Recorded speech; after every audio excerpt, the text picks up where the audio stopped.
Alright mga bro, so, yan na po yung ceiling natin. Ayan. Gamit ang plywood. Ayan mga bro. So, totally, yung black screw po natin dyan mga bro, ay nakalutang po talaga. Lutang yung ulo. Alright, kasi hindi naman po natin mailubog yan. Hindi naman po ito kagaya ng Hardiflex tsaka sa gypsum board. Talagang lubog na lubog yung ulo ng black screw natin mga bro. Pero ito ay hindi po natin maipailubog yung black screw nito mga bro, yung ulo. Kaya yung ang ano lang dyan, magandang pagkalapat ng ulo para maganda rin naman tingnan. Alright. Kaya, pero kung pipilitin nating ilubog, pwede namang ilubog. Ang problema, tagos na po yan siya sa plywood kasi 1/4 lang po yung plywood na pinalagay dito mga bro. So although 1/4 lang naman po talaga pang sisiling natin.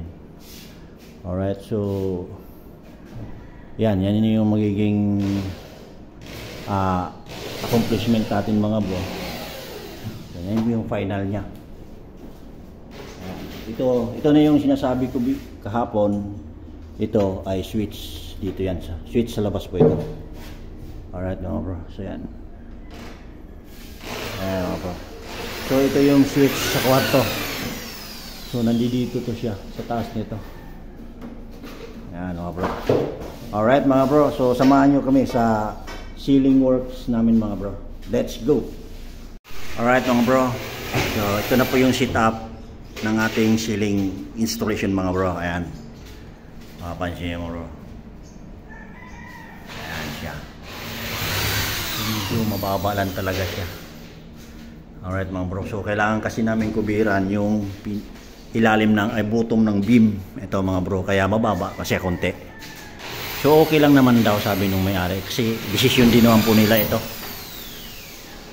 Kaya mag-suggest tayo ng medyo mataas-taas ng konti. So yun ang gusto nila, ganun pa rin, wala tayong magagawa. Alright mga bro, so yan. Itong abang na to mga bro, ito yung sa switch, so dudugsungan na lang pababa.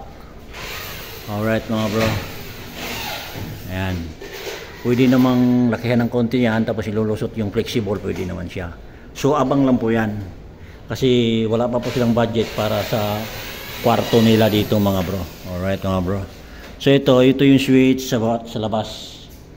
Yan, outlet, switch sa kitchen, outlet sa kitchen. Ito, ilaw sa 2 kwarto. Ayan mga bro, so i-update ko kayo kung anong layout po namin dyan mga bro. Alright mga bro, so yan po yung ongoing project natin mga bro. So pagkatapos nito, lilipat na naman po tayo sa ibang client natin mga bro. Alright, let's go! Last na board mga bro, so siro ko na kami mga bro sa ceiling. Alright mga bro. Alright mga bro, yan.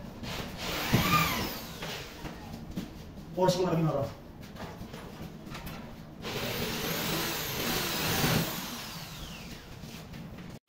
So yan mga bro, ito yung ayan, pinaka ilaw niya. Pati ito, ilaw din po niya ito. Kasi 2 kwarto po itong area na to mga bro. Alright mga bro, 2 kwarto daw itong ilalagay dito, kaya yun, isang ilaw dito. Ito yung outlet niya, yun din yung outlet niya. So yung switch niya dito, hindi ko pa pinalusot to kasi wala silang final na pinto dito kung saan ilalagay, either dito or dito.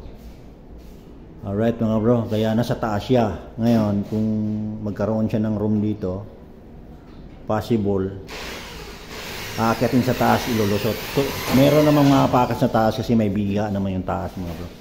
Alright, ayan mga bro, ayan po yung setup nya. So after nito, ikakabit na namin yung mga electrical na accessories ng electrical dito mga bro. Yan, switch, outlet, yan, ikakabit na namin siya. Then ngayong araw, tapos na rin kayo ngayong araw. Alright mga bro, so yan, so marami pong salamat sa pagsubaybay nyo sa aming vlog dito sa project namin mga bro, sa little project namin mga bro. Alright, so sana po mayroon po kayong natutunan ng kahit konti lang sa amin, or nakapagbigay kami ng idea sa inyo na kahit papaano sa mga baguhan. Alright mga bro, yun yan regarding dyan. So ibibideo natin to ng kabuuan mga bro para sa accomplishment project natin mga bro.